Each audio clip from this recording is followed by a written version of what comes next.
नमस्कार साथियों, स्वागत है आप सभी का आपके अपने परिवार स्टडी IQ पर।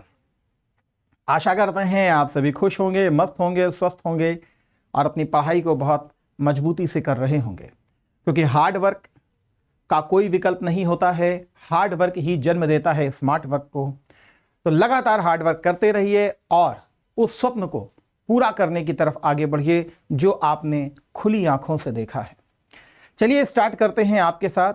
आज मैं स्पेशली आपके साथ एक क्वेश्चन डिस्कस करने वाला हूं, खासकर मुख्य परीक्षा को लेकर के। और मुख्य परीक्षा में हम आज जिस क्वेश्चन की डिस्कस करेंगे वो है हमारा इंटरनल सिक्योरिटी का क्वेश्चन, आंतरिक सुरक्षा। जीएस पेपर थर्ड में लगभग 2 क्वेश्चन आपको इंटरनल सिक्योरिटी से एटलीस्ट मिलते ही मिलते हैं। तो 2 क्वेश्चन आपको यहां मिलेंगे, इवन 2 क्वेश्चन आपको यहां पर मिलेंगे। तो अर्थात बहुत सिंपल सा चैप्टर, बहुत सिंपल सा क्या कहते हैं सिलेबस, और कम से कम 4 क्वेश्चन ये आपको दे करके जाएगा। एटलीस्ट 40 मार्क्स मिनिमम से मिनिमम ये आपको मिलेंगे ही मिलेंगे, क्योंकि एक 12 मार्क्स का होगा, एक 8 मार्क का होगा, एक 12 मार्क का होगा, एक 8 मार्क का होगा, या 12-12 मार्क्स के भी हमको देखने के लिए मिल सकते हैं। तो एटलीस्ट 40 से 50 मार्क्स का प्रॉपर रेशियो जो रहता है वो इसके साथ रहता है। कभी कभी 3 क्वेश्चन भी देखे जाते हैं। तो कौन सा क्वेश्चन है हम देखने का प्रयास करेंगे आपसे। बहुत इंपॉर्टेंट क्वेश्चन है और लिखने का भी प्रयास करेंगे। देखिए एक क्वेश्चन है आपके सामने यहां पर, discuss the types of organised crime, describe the linkages between terrorist and organised crime that exist at the national and the transnational level. यहां पर आपसे कह रहा है संगठित अपराधों के प्रकारों पर चर्चा करें, आतंकवादियों और संगठित अपराध के बीच राष्ट्रीय और अंतर्राष्ट्रीय संबंधों पर मौजूद संबंधों का वर्णन करें। तो आखिर हमें इस क्वेश्चन को कैसे डील करना चाहिए, मैं ये पूछ रहा हूं आपसे। तो देखिए पहली चीज तो ये है कि इसके भी कुछ एस्पेक्ट है। पहले क्वेश्चन को समझ लीजिए। यहां पर मैं आपके साथ क्वेश्चन लिख रहा हूं तो मैं माफी चाहूंगा कि मैं यहां पर शब्द सीमा को थोड़ा सा वॉयलेट करूंगा आपके साथ, ठीक है, ताकि आप चीजों को बेहतर रूप में समझ सकें और कैसे क्वेश्चन को काउंटर किया जाता है उसको थोड़ा सा जानकारी आपको मिले, ठीक है। तो देखिए इसकी सबसे पहले तो एक आप परिभाषा दे सकते हैं, परिभाषा से आप इसको स्टार्ट कर सकते हैं। जैसे BNS का जो सेक्शन है 111, इसमें ऑर्गेनाइज क्राइम की बेसिकली परिभाषा दी गई है। या तो हम उससे कर सकते हैं, या तो फिर हम UNTOC United Nation trans organisational crime, तो हम उसकी परिभाषा को यहां पर रख सकते हैं और उसके आधार पर इसको काउंटर कर सकते हैं। दूसरा एस्पेक्ट जो है ये इसके प्रकारों की तरफ रखा गया है। आखिर प्रकार कौन से होंगे, तो देखिए यहां पर भी लिखने के लिए तो हम नॉर्मल भी लिख सकते हैं, लेकिन थोड़ा सा हमको दिमाग लगा करके लिखना चाहिए, थोड़ा सा स्ट्रक्चर अच्छा होना चाहिए। तो देखिए एक तो परंपरागत टाइप के भी हमारे संगठित अपराध हैं और एक हमारे नवीन आधुनिक अपराधों के रूप में भी संगठित हो रहे हैं। तो एटलीस्ट हमको दोनों को हिसाब से उसको दिखाना चाहिए एग्जामिनर को, वो इस चीज को समझेगा।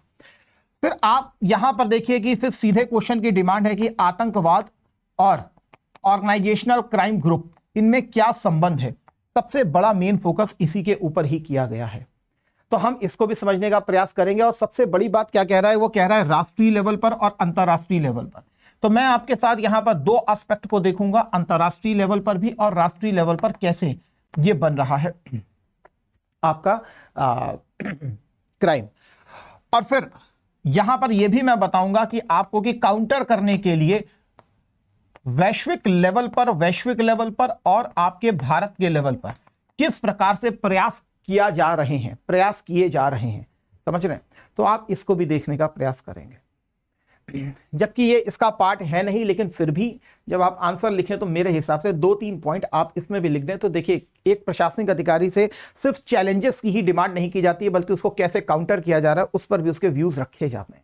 तो आप यहां पर भी इसको कुछ रख सकते हैं। दैट्स फिर आप जाकर के फिर उपसंहार की तरफ जा सकते हैं, ठीक है।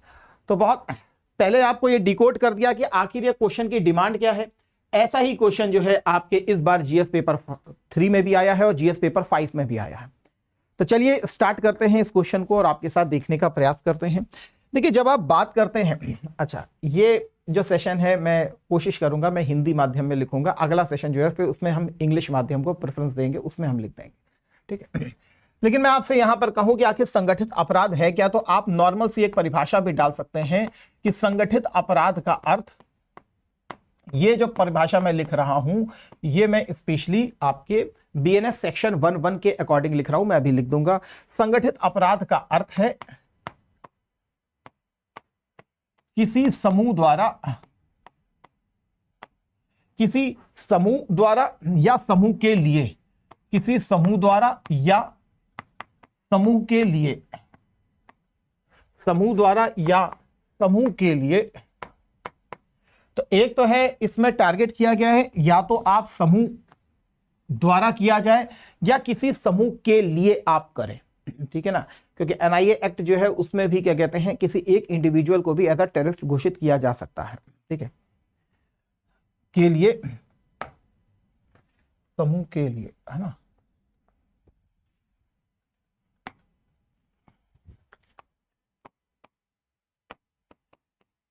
बार बार की जाने वाली, क्या बार बार की जाने वाली गंभीर अवैध गतिविधियां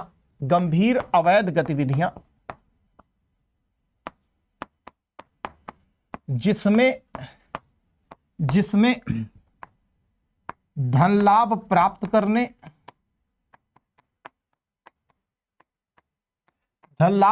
करने या विद्रोह, ये इंपॉर्टेंट हो जाता है, जिसमें धन लाभ प्राप्त करना। अभी मैं बताऊंगा यूएनटीओसी से कैसे ये अलग हो गया, क्योंकि यूएनटीओसी ने सिर्फ और सिर्फ इसको फोकस किया है, विद्रोह को फोकस नहीं किया। यहां पर ये कीवर्ड्स आता है, यहां पर विद्रोह, धन लाभ प्राप्त करने या विद्रोह को बढ़ावा देने,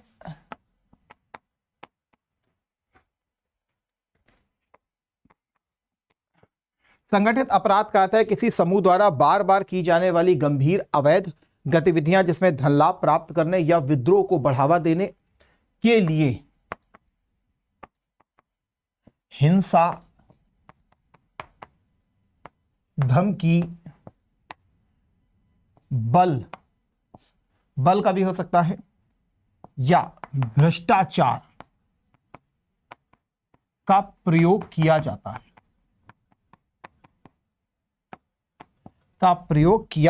है, इसका प्रावधान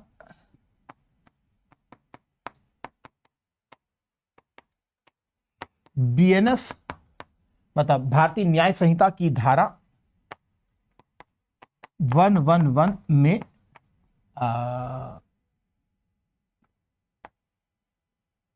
उपस्थित है। या तो आप इस प्रकार से इसकी स्टार्टिंग कर सकते हैं, और मेरे हिसाब से इस समय जब आप संगठित अपराध के बारे में लिखते हैं तो आप प्रेफरेंस करें किसको, बीएनएस की सेक्शन 111 को ही, क्योंकि यही सबसे मान्य है।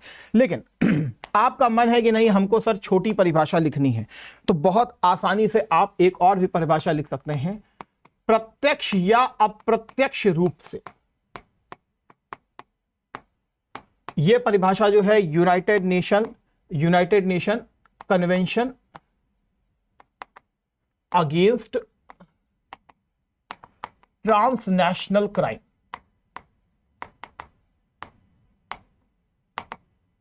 के द्वारा दी गई है। इसको शॉर्ट टर्म में कहते हैं यूएनटीओसी, ठीक है, UN convention against transnational crime. Transnational का मतलब होता है कि कोई भी गतिविधि केवल एक राष्ट्र में नहीं की जाती है, बल्कि उसमें कई राष्ट्रों का में उसकी प्लानिंग की जाती है। मान लिया कि पाकिस्तान में प्लानिंग की गई, सऊदीया में उसका सारा का सारा नेटवर्क देखा गया और भारत में क्या कहते हैं उसको एग्जीक्यूट किया गया, या इराक में उसकी पूरी योजना बनाई गई, उसका सारा सामान लेकर के आया गया, वो पाकिस्तान में लेके आया गया, पाकिस्तान के नेटवर्क के थ्रू यहां पर किया गया। इस प्रकार से ट्रांसनेशनल तरीके से काम करता है, ठीक है। इसमें लिख सकते हैं प्रत्यक्ष या अप्रत्यक्ष रूप से, प्रत्यक्ष या अप्रत्यक्ष रूप से, अकॉर्डिंग टू इंग्लिश में लिखेंगे डायरेक्ट और इनडायरेक्ट रूप से, प्रत्यक्ष या अप्रत्यक्ष रूप से आर्थिक लाभ प्रत्यक्ष या अप्रत्यक्ष रूप से आर्थिक लाभ प्राप्त करने के लिए तीन या अधिक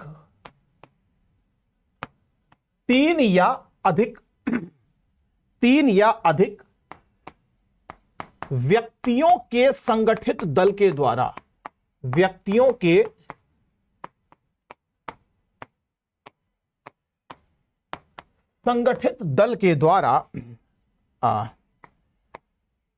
कुछ समय के लिए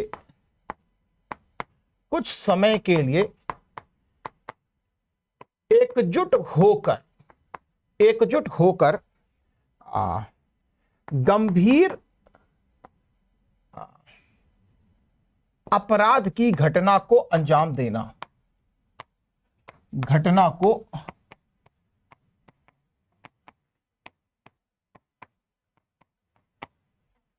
इसको हम इस तरीके से भी लिख सकते हैं, प्रत्यक्ष या अप्रत्यक्ष रूप से आर्थिक लाभ प्राप्त करने के लिए। देखिए यहां पर किस चीज को फोकस किया गया, आर्थिक लाभ को, ठीक है। तीन या अधिक व्यक्तियों के संगठित दल द्वारा कुछ समय के लिए एकजुट होकर गंभीर अपराध की घटना को अंजाम देना। समझ रहे हैं? तो इंग्लिश में अगर मैं कहूं तो this one is called structured group of 3 or more persons existing for a period of time. तो इस प्रकार से हम इसको फिर बना सकते हैं। तो अगर इंग्लिश में मुझे लिखना हो तो मैं इस तरीके से लिख सकता हूं, it is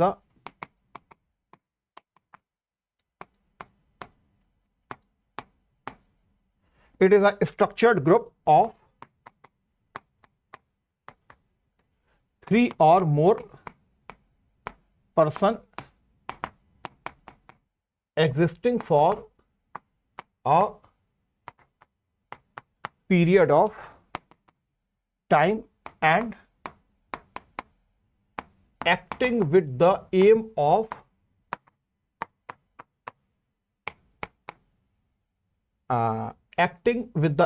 of committing serious crimes for financial benefits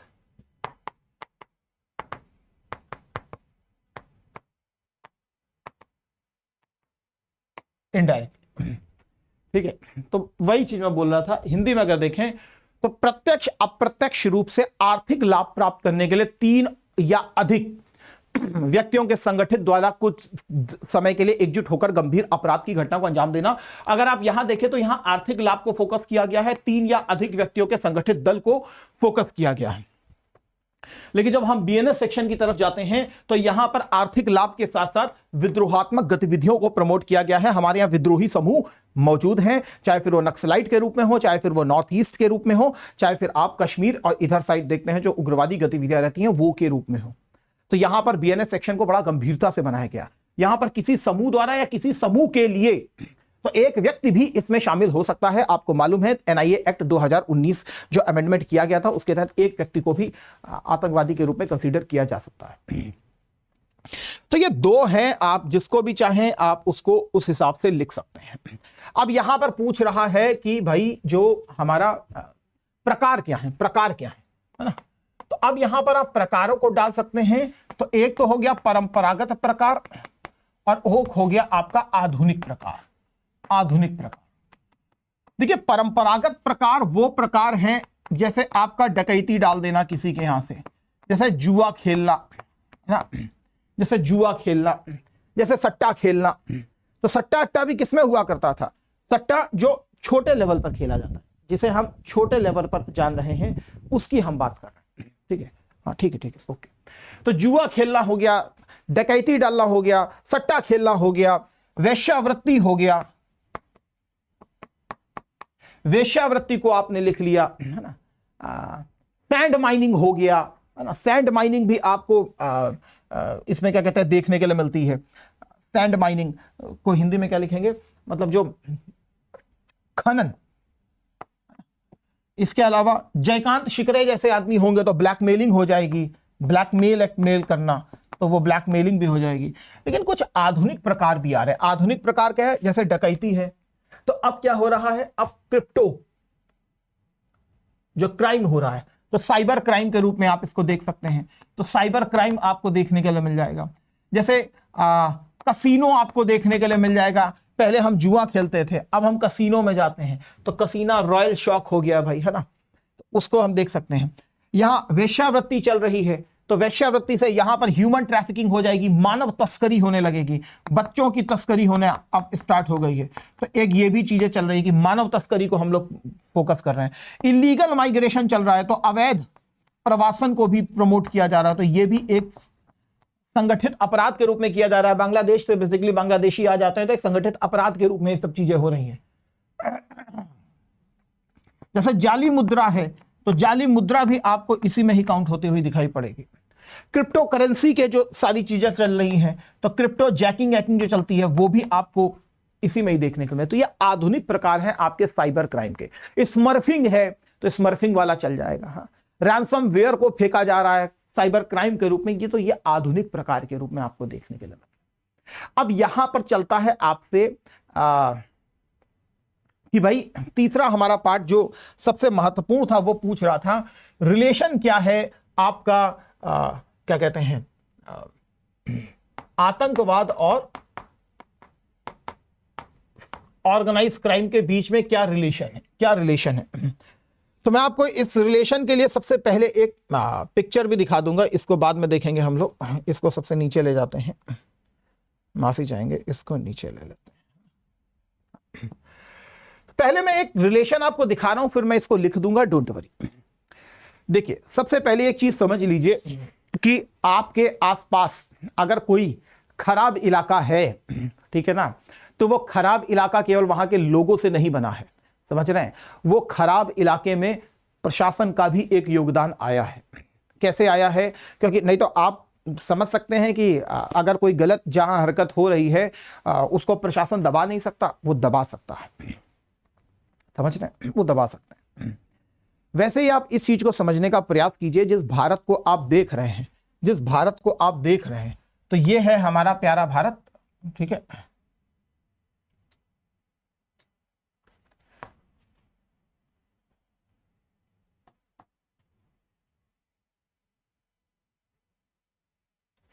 ठीक है, ये है हमारा प्यारा भारत। लेकिन अगर आपको इसको देखिए तो यहां पर एक गोल्डन ट्रायंगल बनता है, और हमारा जो नॉर्थ वेस्ट का इलाका है वहां पर बनता है गोल्डन क्रिसेंट। तो आपको मालूम है, चाहे यहां म्यांमार की बात कीजिए, लाओस की बात कीजिए, थाईलैंड की बात कीजिए, ठीक है ना, तो ये एक गोल्डन ट्रायंगल के रूप में है। यहां पर ईरान की बात कीजिए, अफगानिस्तान की बात कीजिए, पाकिस्तान की बात कीजिए, तो ये पूरा ओपियम नेटवर्क है। यहां पर भी ओपियम नेटवर्क है, यहां पर भी आपका ड्रग का पूरा नेटवर्क है, अफीम ये सब चीजें होती हैं। गोल्डन ट्रायंगल और स्वर्णिम त्रिभुज के रूप में ये जाने जाते हैं। ये स्वर्णिम त्रिभुज है, और ये है आपका अर्धचंद्राकार पेटी।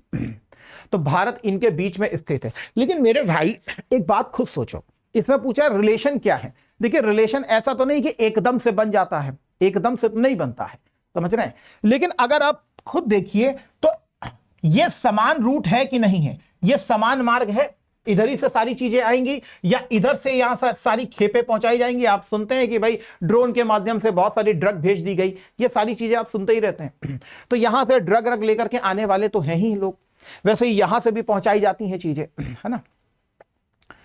तो मेरे भाई आपको लगता है कि ये सब चीजें लेकर के आने वाले हैं, क्या वहां के लोकल्स इसमें शामिल नहीं होते होंगे? बहुत सारे लोग होते हैं, बहुत सारे आपराधिक गतिविधियों वाले होते हैं, वो सब शामिल होते हैं, ऐसा नहीं कि नहीं होते हैं।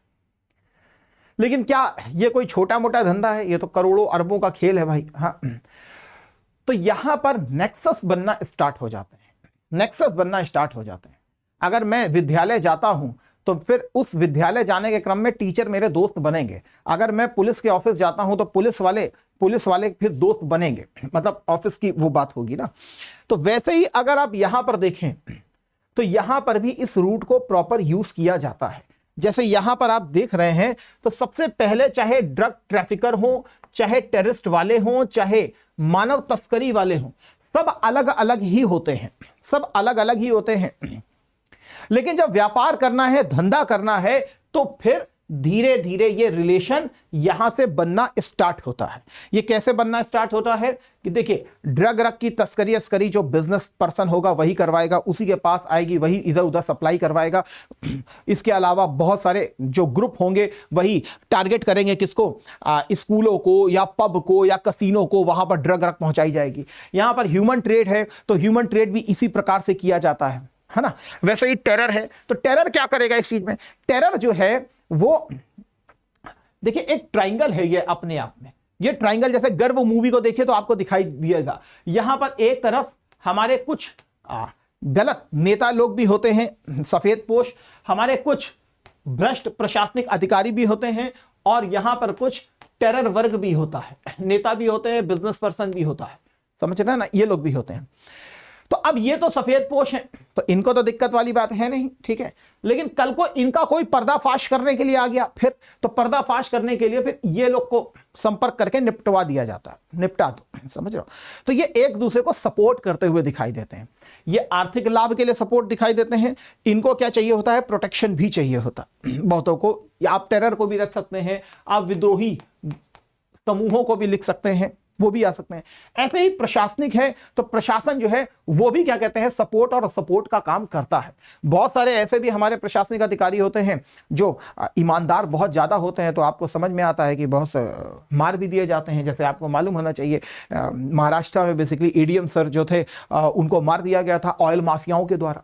आप मध्य प्रदेश में देखिए तो खनन माफियाओं के द्वारा एसपी सर के ऊपर बेसिकली ट्रैक्टर तक चढ़ाने की गतिविधि हमको घटना देखने के लिए मिलती है। तो ऐसा भी होता है। अगर ऐसा होगा तो फिर ये बड़े पावरफुल लॉबी होती है, तो पावरफुल लॉबी उसको क्रश कर सकती है। तो आपको समझना पड़ेगा कि भाई पहले तो ये तीनों अलग अलग ही होते हैं, लेकिन जब धंधा करना है तो ये तीनों आपस में मिलते भी हैं, संबंध बढ़ना स्टार्ट भी होता है, और ये संबंध धीरे धीरे गहरा होना स्टार्ट हो जाता है, और एक ऐसा संबंध बनता है जिसे आप ब्लैक सिंड्रोम कहते हैं। जैसे आपने गर्व मूवी में देखा होगा, तो टेररिस्ट ऑर्गेनाइजेशन जो है उन्होंने बेसिकली सत्ता तक को परिवर्तित करा दिया था। तो ये वाली सारी घटनाएं होती हैं। तो सबसे पहला रिलेशन मैं अभी आपको दिखाता हूं, अभी बताता भी हूं इसके बारे में। जैसे यहां पर लिखा है, इससे प्रदर्शित होता है कैसे संगठित समूह और आतंकवादी संगठन एक दूसरे के करीब आते हैं, एक नेटवर्क निर्मित करते हैं और पूर्णतः एक दूसरे को समर्थन देते हैं, और अंततः ब्लैक होल सिंड्रोम क्रिएट हो जाता है। अंततः ब्लैक होल सिंड्रोम क्रिएट हो जाता है। इसका मैं दूसरा पॉइंट आपको बहुत अच्छे से बताता हूं। जैसे आप यहां पर रखिए ऑर्गेनाइज क्राइम ग्रुप, ठीक है, और यहां पर हो गया आपके टेरर ऑर्गेनाइजेशन, यहां पर हो गया आपके टेरर ऑर्गेनाइजेशन। ये इसको क्या प्रोवाइड कराता है, ये इसको इन दोनों के बीच में मैं यहां पर लिख देता हूं, क्या होता है, सहजीवी संबंध होता है, सहजीवी संबंध होता है। भाई ये ऑर्गेनाइज क्राइम का मोटिव क्या है, ऑर्गेनाइज क्राइम का मोटिव है आर्थिक लाभ को प्राप्त करना। इसका क्या मोटिव है, ये अपनी विचारधारा से सबसे ज्यादा प्रमोटेड होता है कि भाई ये वाली सत्ता होनी चाहिए, ये वाली सत्ता नहीं होनी चाहिए, ये हमारे ज्यादा फेवर करेंगे, ये हमारे कम फेवर करेंगे। तो इन दोनों के बीच में एक प्रकार का सहजीवी संबंध ही होता है। और मैं अगर आपसे ये बात कहूं तो कैसे सहजीवी संबंध है, तो इसका एग्जाम्पल आपको दिखाई पड़ेगा कि अधिकांश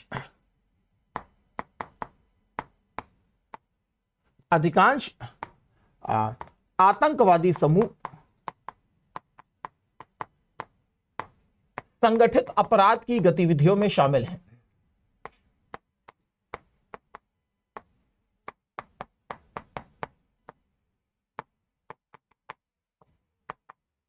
शामिल होते हैं। जैसे एग्जाम्पल के रूप में आप देखें तो मानव दुर्व्यापार, अफीम, ड्रग तस्करी, ये सारी चीजें रहती हैं, ठीक है। इसका मैं क्लासिकल एग्जांपल आपको देता हूं। जैसे ए एग्जांपल 1993 मुंबई हमला, किसके द्वारा, डी कंपनी के द्वारा। मैं बी वाला आपको देता हूं, आईएसआईएस के द्वारा तेल कंपनियों पर कब्जा। मैं सी आपको एक एग्जांपल देता हूं यहां पर,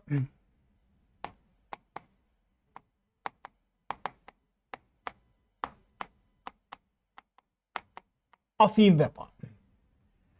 आप यहां पर इस चीज को देखें तो इन दोनों के बीच में एक सहजीवी संबंध होता है।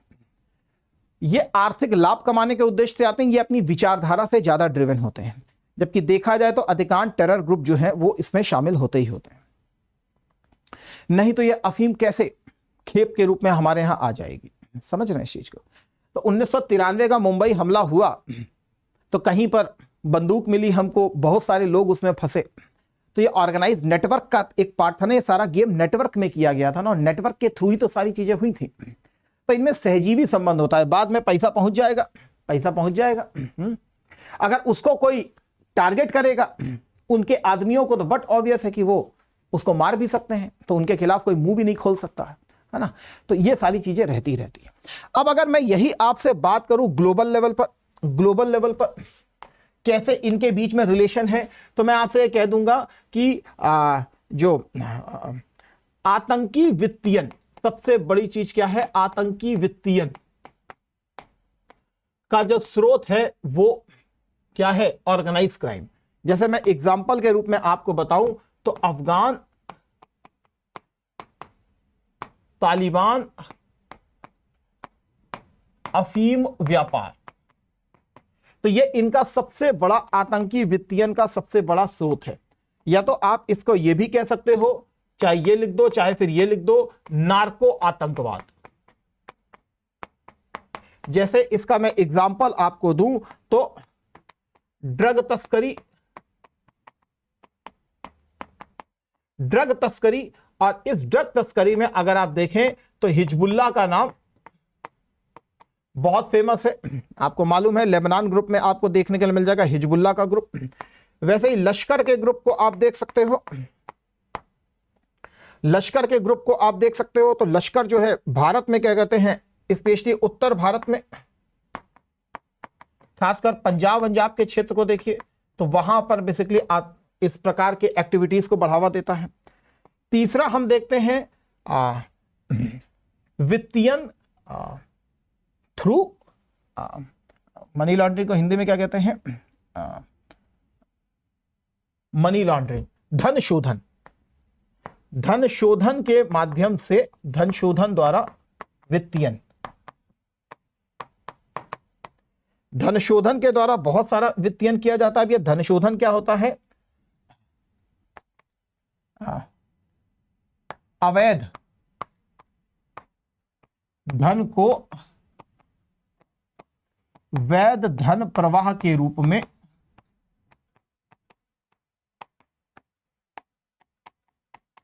परिवर्तित करने की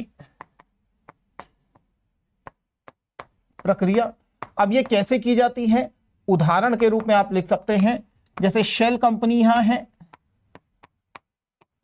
जैसे एनजीओज हैं, इनके थ्रू भी की जाती है।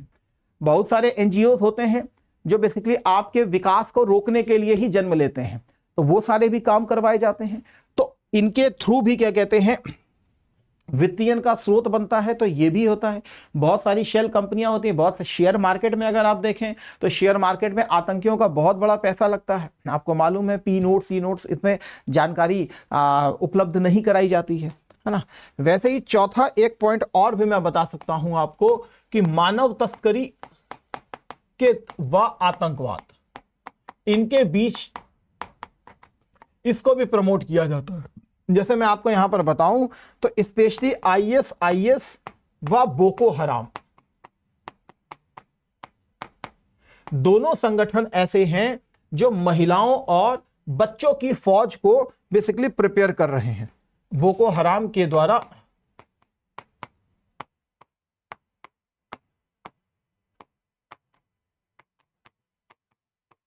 को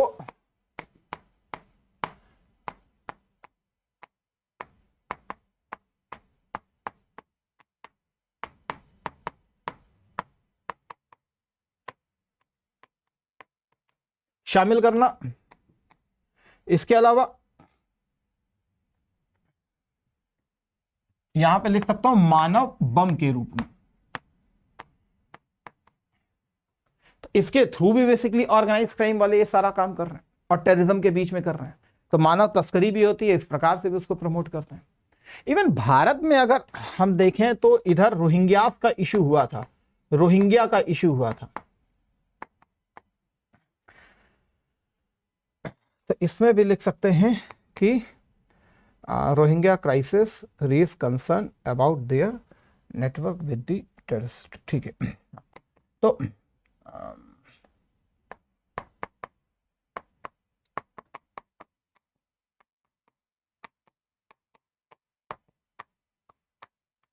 इनका संबंध आतंकियों से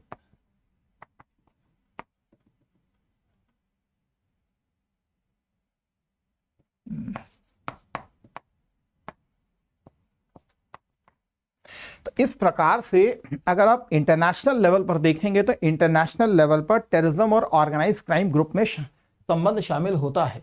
जैसे आप देखें तो आतंकी वित्तीयन का एक बड़ा स्रोत है अफगान तालिबान अफीम व्यापार, और इसमें आप इधर गोल्डन ट्रायंगल की भी चर्चा कर सकते हैं कि ये भी एक बड़ा आतंकी वित्तीयन का स्रोत है। ठीक है, उसको मैंने स्पेशली भारत के कंसीडर में रखा था। मैं सोच रहा था इधर भारत का लिख दूंगा, चलिए आगे लिख दूंगा। नार्को आतंकवाद की बात करें तो ड्रग तस्करी हिजबुल्लाह का एक बड़ा नाम है। इवन मैक्सिको को भी आप यहां पर यूज कर सकते हैं, मैक्सिको को भी यूज कर सकते हैं। ड्रग ट्रैफिक अभी मारा भी गया है एक आदमी, तो उसको भी यहां पर यूज कर सकते हैं।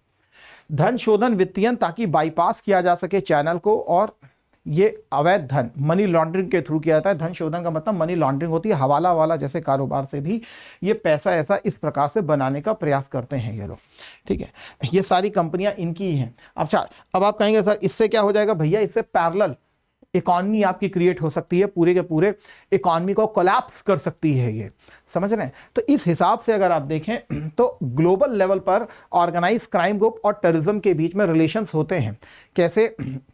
अब नार्को आतंक है तो अब ऐसा थोड़ा नहीं कि हाफिज सईद खुद लेकर के चल देगा बैठ करके, ये सप्लाई करवाएंगे और बेचा जाएगा। भारत के क्या कहते हैं पंजाब यूनिवर्सिटी, इन सब यूनिवर्सिटियों में बेचा जाएगा, अलग अलग जगहों पर बेचा जाएगा। आपको मालूम है पंजाब में बहुत सारी ड्रग की खेप आ जाती है, अब यहां पर बेचेंगे। अब वहां से जो पैसा होगा फिर वो रूट को बदलता हुआ जाएगा। वो बहुत सारी चीजें होती है, जैसे मनी लॉन्ड्रिंग जो है ये भी एक ऑर्गेनाइज क्राइम ग्रुप का पार्ट है। जब आप संगठित अपराध यहां पर लिखते हैं जब आप यहां पे संगठित अपराध लिखते हैं तो मनी लॉन्ड्रिंग को भी लिख लीजिएगा, धन शोधन को भी लिख लीजिएगा। ये भी एक बहुत बड़ा क्या कहते हैं सोर्स है ऑर्गेनाइज क्राइम ग्रुप का। ठीक है, तो ग्लोबल लेवल पर हम इस प्रकार से देख रहे हैं। अगर भारत के लेवल पर देखें तो भारत के लेवल पर मैं आपसे कहूंगा कि भारत के लेवल पर स्पेशली आप देखें तो 3 जगहों पर आपको ये देखने के लिए मिलेगा। एक तो नॉर्थ ईस्ट में देखिए, नॉर्थ ईस्ट में आपको देखने के लिए मिलेगा। नॉर्थ ईस्ट में, जैसे नॉर्थ ईस्ट में क्या है, जैसे ऑर्गेनाइज क्राइम ग्रुप है, ऑर्गेनाइज क्राइम ग्रुप है। और यहां पर कौन है? ये ऑर्गेनाइज क्राइम ग्रुप है। यहां पर कौन है आपका?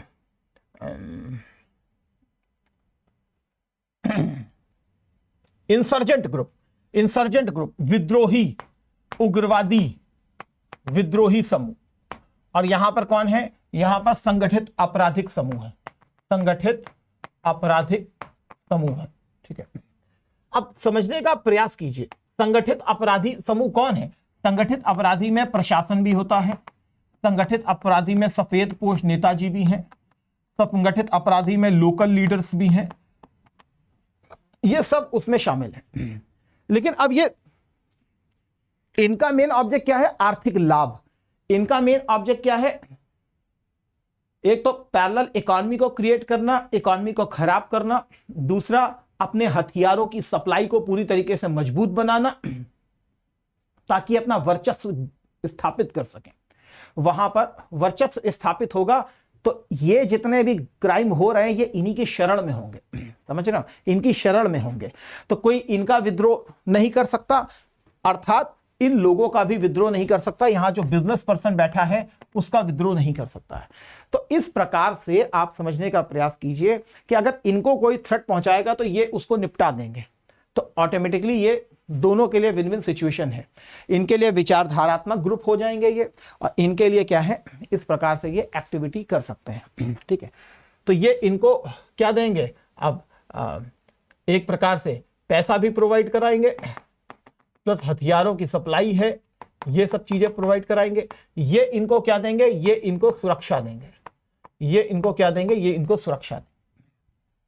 समझ रहे, बहुत सारी मूवीज आती हैं इन सब चीजों को लेकर के, आप अगर आप देखें तो आपको समझ में आएगा। ये इनको क्या देंगे, सोना देंगे, चांदी देंगे, जेवर देंगे। भाई तस्करी करते हैं तो वो सारी चीजें भी लेते हैं, यहां पहुंचाएंगे। ये उनको फिर हथियार प्रोवाइड करवाएंगे, ये हथियार भी प्रोवाइड कराएंगे। ठीक है, तो विद्रोही गतिविधि क्या है, जैसे यहां पर क्या करना होगा, इलीगल माइनिंग करना होगा। यहां पर क्या होगा, इलीगल माइनिंग को हिंदी में कहते हैं अवैध खनन, रैट होल माइनिंग, ये सब आपने यहां पर नाम सुने होंगे। उसी प्रकार अगर मैं बात करूं तो ड्रग ट्रैफिकिंग होगी, तो ड्रग की तस्करी होगी, मानव तस्करी होगी, मानव तस्करी की जाएगी। यहां पर आर्म्स की सप्लाई की जाएगी, तो मतलब आधुनिक जो आर्म्स एमिनिशन है ना, तो जो गोला बारूद है वो इनको दिया जाएगा, है ना, ताकि ये आतंकी गतिविधि को यहां पर क्या करें, प्रमोट कर सकें। ठीक है, तो ये क्या करवाएंगे, ये लोग इस चीजों को करेंगे। कौन सी, अवैध खनन करेंगे, ड्रग तस्करी करेंगे, ये सारी चीजें ये लोग करेंगे। वो इनको क्या करेंगे, प्रोटेक्शन देंगे। तो ये सारी चीजें गतिविधियां कौन करेंगे, ये लोग। प्रोटेक्शन जो मिलेगा इनके थ्रू मिलेगा। ठीक है, इसको हम लोग लिख भी सकते हैं। ठीक है, ऐसे ही आप नक्सलों के क्षेत्र में देखोगे तो नक्सल के क्षेत्र में भी आपको यही चीज देखने के लिए मिलेगी। नक्सल कौन है, ये एक विद्रोही संगठन है। इधर कौन है, संगठित आपराधिक समूह है। ठीक है, तो ये इनको फिर क्या, वित्त प्रोवाइड करवाएंगे। हाँ, और इसके अलावा अगर आप देखें तो आर्म्स प्रोवाइड करवाएंगे, तो शस्त्र की सप्लाई उप्लाई करवाएंगे। ये इसको क्या करेंगे, ये इसको सुरक्षा देने का प्रयास करेंगे, सुरक्षा देने का प्रयास करेंगे। ये क्या करेगा, ये इलीगल यहां पर माइनिंग करेगा। ये क्या करेगा, लकड़ी की स्मगलिंग करेगा। स्मगलिंग मतलब इसकी तस्करी होना स्टार्ट हो जाएगी, है ना। तो ये सारी चीजें होंगी। इसको क्या मिलेगा, इसको मिलेगा वित्त और शस्त्र। इसको क्या मिलेगा, वित्त और शस्त्र। तो टिम्बर की स्मगलिंग हो जाएगी, ड्रग की स्मगलिंग हो जाएगी, ये सारी चीजें करेंगे। ऐसे ही एक हमारा बनेगा कौन सा, कश्मीर का। देखिए कश्मीर में सबसे बड़ी चीज क्या है कि यहां पर संगठित आपराधिक गतिविधियां बहुत कम है, संगठित आपराधिक गतिविधियां बहुत कम है। ठीक है,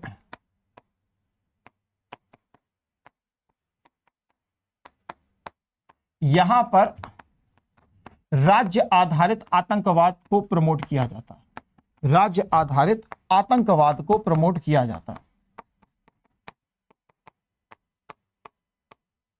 किसके थ्रू, पाकिस्तान के द्वारा। एक जो सबसे बड़ी गतिविधि दिखती है, किंतु कुछ संगठित गतिविधियां यहां पर भी विजिट होती हैं, या तो ऐसे लिखे, समर्थन दिया जाता है। उदाहरण के लिए FICN रूट, मतलब जाली मुद्रा का यहां पर प्रसार करना, यह एक संगठित अपराध के रूप में है। ठीक है, और बाकी फिर आप इधर पंजाब को लिख सकते हैं। तो पंजाब में स्पेशली क्या कहते हैं, कश्मीर व पंजाब लिख दीजिए। तो कश्मीर में स्पेशली ये वाली गतिविधियां हैं। ठीक है, और पंजाब में क्या कहते हैं, स्पेशली ड्रोन के द्वारा जो है वो ड्रग तस्करी को प्रमोट किया जा रहा है। किसके द्वारा, पाक बेस्ड ग्रुप्स के द्वारा। भारत में देखेंगे तो 3 जगह आपको स्पेशली देखने के मिलेगा। नक्सल्स के द्वारा भी है, नक्सल्स में भी है, लेकिन 31 मार्च 2026 तक तो अब इनको खत्म ही कर दिया गया है। ठीक है, तो नक्सल ग्रुप है, तो नक्सल ग्रुप को आप टारगेट कर सकते हैं। नॉर्मल सा लिखना है कि नक्सल्स क्या है, वो अपने क्षेत्र में उनको एक प्रकार से शरण प्रोवाइड करते हैं, और जो संगठित आपराधिक ग्रुप हैं वो इलीगल माइनिंग को प्रमोट करते हैं, आर्म्स एम्यूनिशन की चीज़ों को प्रोवाइड करते हैं, मानव तस्करी को प्रमोट करते हैं। ये सारी चीज़ें इनके साथ मिल करके ही की जाती हैं एज अ ऑर्गेनाइज क्राइम के रूप में। इसमें सभी लोग शामिल होते हैं, नक्सल भी हैं, लोकल्स भी हैं, इवन आपके भागीदारी फिर सफ़ेद पोशों की भी रहती है। तो इस प्रकार से आप इसके दिखा सकते हैं ग्लोबल, क्योंकि हमें 150 शब्दों में लिखना था, इसीलिए हम थोड़ा सा कोशिश ये करते हैं कि कुछ डिज़ाइन के माध्यम से इसको रिप्रेजेंट किया जाए। ऐसे ही मैं आपको पूरे आंसर के फॉर्मेट में क्लासेस में भी पूरे लिखवाता हूँ, ठीक है ना, चाहे हिंदी हो चाहे अंग्रेजी भाषा हो, ठीक है।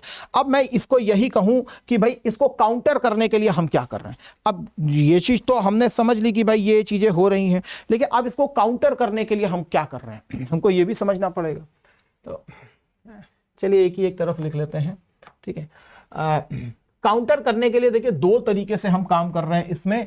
काउंटर करने के लिए मतलब इसका उपाय के रूप में हमने क्या अपने उपाय अपनाए हैं, तो वैश्विक स्तर पर हमने कुछ उपाय अपनाए हैं, वैसे ही भारत के स्तर पर भी हमने बहुत सारे उपाय अपनाए हैं। वैश्विक स्तर पर अगर मैं आपसे बात करूं तो सबसे बड़ी बात क्या है कि जो यूनाइटेड नेशन कन्वेंशन, संयुक्त राष्ट्र सम्मेलन, ट्रांसनेशनल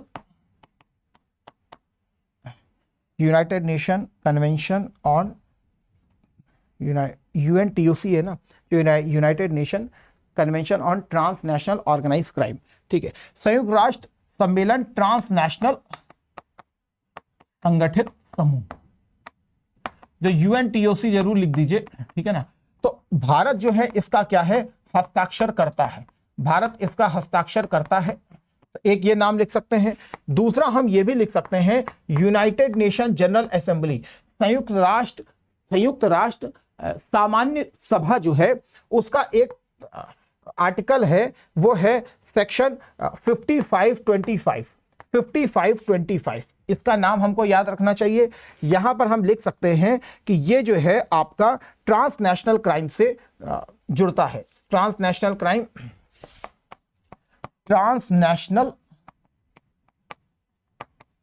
क्राइम से संबंधित, तो हम इसको लिख सकते हैं। इसके अलावा अगर हम देखें तो फाइनेंशियल एक्शन टास्क फोर्स भी आपको दिखाई पड़ेगी। आपको मालूम है इसमें दो लिस्ट शामिल की जाती हैं, एक तो ग्रे लिस्ट और एक ब्लैक लिस्ट, काली लिस्ट, है ना। इसके द्वारा भी संगठित अपराध के प्रमोटर देशों को काउंटर किया जाता है ना। फिर ये भी होता है एक और, अगर मैं यहां पर बताऊं तो एक हमारा UNODC भी होता है, United nation office of drug and crime, United nation office of drug and crime. और इसका भी जो मेन ऑब्जेक्ट है वो है कि यह ऑर्गेनाइज क्राइम और जो आतंकवाद है उसके मध्य संबंधों को देखता है, ठीक है ना।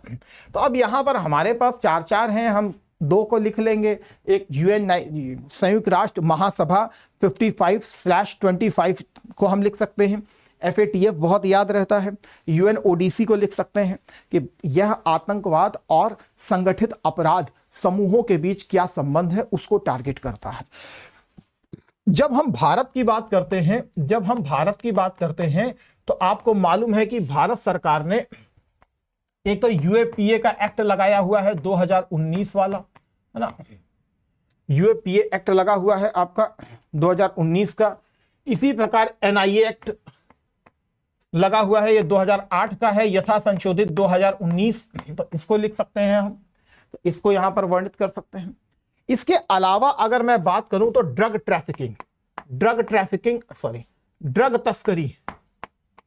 ड्रग तस्करी को काउंटर करने के लिए क्या है, तो हमारे पास दो चीजें हैं। एक तो हमारा NDPS एक्ट है 1985 का, और इसके द्वारा जो गलत संपत्ति को अर्जित कर लिया गया है उसको जब्त कर लिया जाता है साफेमा एक्ट 1976 के द्वारा। इसके अलावा अगर मैं बात करूं तो भारत सरकार ने स्पेशली जो हमारा तटीय क्षेत्र है वहां पर ड्रग की ट्रैफिकिंग ना हो सके उसके लिए ऑपरेशन समुद्रगुप्त भी चलाया हुआ है, ऑपरेशन समुद्रगुप्त चलाया है हमारे तटीय क्षेत्रों में, ठीक है ना, तो वहां पर यह चल रहा है। इसके अलावा अगर मैं बात करूं तो एक निदान पोर्टल भी चालू किया गया है, जिसमें ये ऑनलाइन डेटाबेस है ड्रग तस्करों का, ठीक है ना। ये ड्रग तस्कर जो है उनका एक ऑनलाइन डाटाबेस इसमें रखा गया है निदान पोर्टल में। ठीक है, तो ये सारी चीज़ों को हम लोग यहाँ पर लिख सकते हैं। तो एक ड्रग का हो गया NIA एक्ट, UAPA। इसके अलावा अगर मैं बात करूं तो मानव तस्करी भी तो होती है। तो मानव तस्करी को लेकर के भारत सरकार क्या कर रही है, तो मानव तस्करी को लेकर के अगर मैं बात करूं तो उत्तर प्रदेश में देखेंगे तो एंटी ह्यूमन ट्रैफिकिंग सेल्स बनाई गई हैं। तो एंटी ह्यूमन ट्रैफिकिंग सेल निर्मित कराई गई हैं, तो इसका हम लिख सकते हैं। और ये जो सेल है इसे गृह मंत्रालय के अंतर्गत किया गया है। इसके अलावा ऐसी जो महिलाएं हैं जो मानव तस्करी से सुरक्षित की जाती हैं, उनके लिए उज्ज्वला जैसे प्रोग्राम्स भी चल रहे हैं। इसके अलावा स्वाधार जैसा प्रोग्राम भी चल रहा है। तो जो कठिन परिस्थितियों में महिलाएं जो हैं वो सेव की जाती हैं, उनकी बात की जा रही है। इसके अलावा हम बात करें तो बाइलैटरल एग्रीमेंट भी हैं भारत सरकार के विभिन्न देशों के साथ। तो द्विपक्षीय संबंधों को भी प्रमोट किया जाता है। जैसे हम मध्य एशिया के देशों के साथ देखें तो भारत के ऐसे एग्रीमेंट बहुत सारे हुए पड़े हैं। तो ऐसे एग्रीमेंट है। ठीक है, और एक ज़्यादा से ज़्यादा आप जाली मुद्रा के लिए भी लिख सकते हैं, क्योंकि ये कश्मीर की एक बड़ी प्रॉब्लम थी। तो ऐसे जाली मुद्रा सेल्स जो हैं वो NIA के तहत बनाए गए हैं। तो जाली मुद्रा सेल NIA के तहत बनाई गई है। आप इन सब चीज़ों को लिख सकते हैं। अब जाकर के आपका पूरा आंसर बनता है। इनमें से किसी परिभाषा को लिखिए, ठीक है, या तो इसके प्रकार क्या हैं वो आप समझ गए। इसके बाद आतंकवाद और ऑर्गेनाइजेशनल क्राइम के बीच में संबंध क्या है, तो यहाँ पर दो हमने नेटवर्क दिखा दिया कि भारत इन दो नेटवर्क के बीच में है। इसके अलावा ये तटीय क्षेत्र भी प्रोन है, तो ऑपरेशन समुद्रगुप्त इसमें चलाया गया। उसी प्रकार अगर देखें तो ये एक पहला नेटवर्क है। अगर आप इसको लिखते हैं बहुत अच्छी बात है कि पहले वो सब इनमें कोई संबंध नहीं होता, धीरे धीरे क्योंकि वो एक ही चैनल और एक ही रूट को फॉलो करते हैं, तो इसी कारण वे एक दूसरे के करीब आते हैं। धीरे धीरे ये संबंध जो होता है वो मजबूत होने लगता है और अंततः एक ब्लैक होल सिंड्रोम में कन्वर्ट हो जाता है, जिसमें किसी को पहचानना भी अपने आप में बड़ा मुश्किल होता है। तो एक हम ये लिख सकते हैं। दूसरा मैंने आपके लिए ये बनाया ही है कि इन दोनों में सहजीवी संबंध होता है। दोनों एक दूसरे को सपोर्ट करते हैं, एक आर्थिक रूप से, एक विचारधारात्मक रूप से। उदाहरण के रूप में आपको दिखाया गया है कि कैसे सहजीवी संबंध आपको 93 मुंबई हमला, ISIS का तेल कंपनियां, अफीम का व्यापार जो तालिबान का है वो इसको कवर कर रहा है। और इसके अलावा आतंकियों का वित्तीय स्रोत होता है, तो वित्तीय स्रोत गोल्डन ट्रायंगल और उसके थ्रू भी हो रहा है। तो एग्जांपल लिख दिया, नार्को आतंकवाद at the international level Hezbollah भी प्रमोट कर रहा है। इधर आप देखें तो लश्कर भी प्रमोट कर रहा है। धन शोधन द्वारा वित्तीय, इसके द्वारा भी टेररिस्टों को फाइनेंस किया जाता है, उनके पैसे को बढ़ाया जाता है। मानव तस्करी और आतंकवाद, इसके द्वारा भी मानव बम के रूप में महिलाओं और बच्चों की फौज बना रहा है। रोहिंग्यास जो है इनके संबंध को भी देखा गया, क्योंकि प्रोन है इसलिए इनके संबंध को भी देखा गया है। भारत में देखें तो नॉर्थ ईस्ट में ऐसी गतिविधियां हमको देखने को मिले, तो राष्ट्रीय स्तर पर वो, अंतर्राष्ट्रीय स्तर पर वो।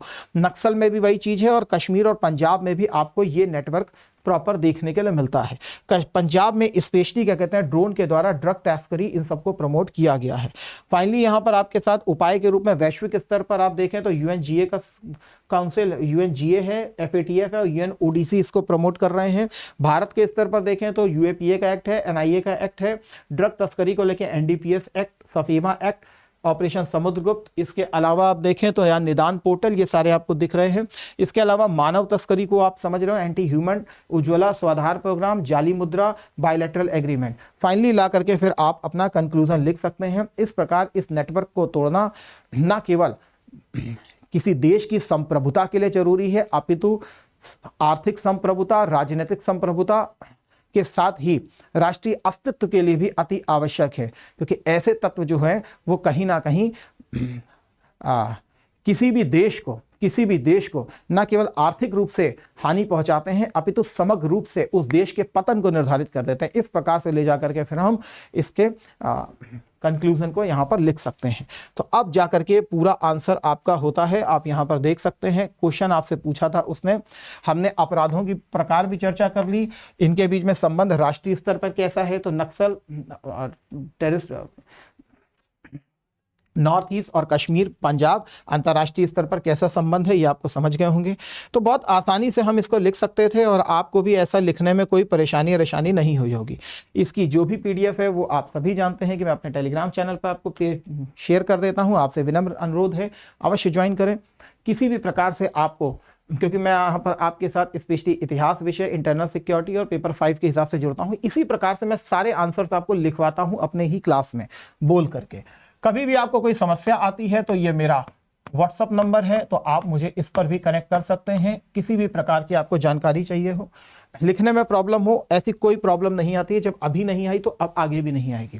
फिलहाल आप सभी को मैं बताना चाहूँगा 25 तारीख से हमारा जो ये बैच है हिंदी माध्यम का वो स्पेशली चालू हो रहा है और आपका भी ऑब्जेक्ट है मिशन 6 दिसंबर। तो आप सबसे बहुत विनम्र अनुरोध है, एक बार आप इस टीम को जरूर ज्वाइन कीजिए। ये टीम आपके ऊपर आपसे ज़्यादा मेहनत करती है और जो आपने स्वप्न देखा है उसको हकीकत में परिणत करने के लिए हमेशा तत्पर रहती है। बस एक डेडिकेशन हमें भी आपसे चाहिए होता है कि आप अपना 100% यहाँ पर अवश्य दें। तो यहाँ पर आप देख सकते हैं प्लैटिनम बैच है, ये हमारा इंग्लिश का बैच है। तो आप इंग्लिश माध्यम में पढ़ना चाहते हैं तो आरएम बैच को ज्वाइन कर सकते हैं। जब भी आप प्लैटिनम बैच को लेते हैं ये बैच ऑटोमेटिकली आपको फ्री मिलता है। प्रीलिम्स का क्रैश कोर्स भी और टेस्ट सीरीज भी, आलेखन का मेंस बैच भी और मेंस का क्रैश कोर्स भी, दोनों आपको फ्री मिलते हैं। ठीक है, इसके अलावा आरओ के आप स्टूडेंट है तो आरओ को आप स्पेशली ज्वाइन कर सकते हैं। इसके भी बैचेस हमारे स्टार्ट हो रहे हैं। कभी भी बैच को लेना हो तो आप डायरेक्ट मेरे इस कोड को यूज कर सकते हैं या सीधे आप हमारे ऑफिशियल नंबर पर भी फोन कर सकते हैं। आप सिर्फ मेरा रेफरेंस आप दे दीजिएगा कि सुमित सर ने कहा है हमको मैक्सिमम डिस्काउंट चाहिए, तो वो आपको मैक्सिमम डिस्काउंट भी यहां पर प्रोवाइड कर देते हैं। बस मेरे भाइयों और मेरे बहनों, मैं आपसे सिर्फ एक ही विनम्र अनुरोध करूंगा, जब भी तैयारी कीजिए स्ट्रक्चर्ड मैनर में तैयारी कीजिए। जैसा मैंने आपके सामने यहां पर एक आंसर लिखा, सोचिए अगर जब मैं आपको पढ़ा रहा होता तो वास्तविकता में मैंने इसको और कितना ज़्यादा डिटेल में बताया होता, क्योंकि यहाँ पर हमारे लिए भी लिमिटेशंस रहती है, बहुत सारी चीज़ें हमको रखनी होती हैं, इसीलिए हम डायग्राम के माध्यम से वो चीज़ें बता देते हैं। तो कहने का अर्थ ये है कि आप अपना 100% दीजिए, आपको यहीं से स्टडी IQ से ही वो सारी चीज़ें प्राप्त हो जाती हैं जो आपके सिलेक्शन के लिए सबसे आवश्यक होती हैं। तो कभी भी किसी प्रकार की कोई जानकारी हो तो आप मुझसे लेना चाहते हैं तो आप मेरे पर्सनल टेलीग्राम पर भी मुझे पर्सनल टेलीग्राम पे भी कनेक्ट कर सकते हैं, व्हाट्सएप पे भी मुझे यहाँ पर कनेक्ट कर सकते हैं। ठीक है, अन्यथा आप डायरेक्ट यहाँ पर परचेज भी कर सकते हैं, मेरे कोड को यूज कर सकते हैं। इससे आपको मैक्सिमम डिस्काउंट तो मिलता ही है, साथ में मेरा पर्सनल मार्गदर्शन भी मिलता है। इन्हीं शब्दों के साथ आप सभी भाई बहनों के हम उज्जवल भविष्य की कामना करते हैं। सेशन को यहीं विराम देते हैं। Thank you. जय हिंद, जय भारत, वंदे मातरम। God bless you all.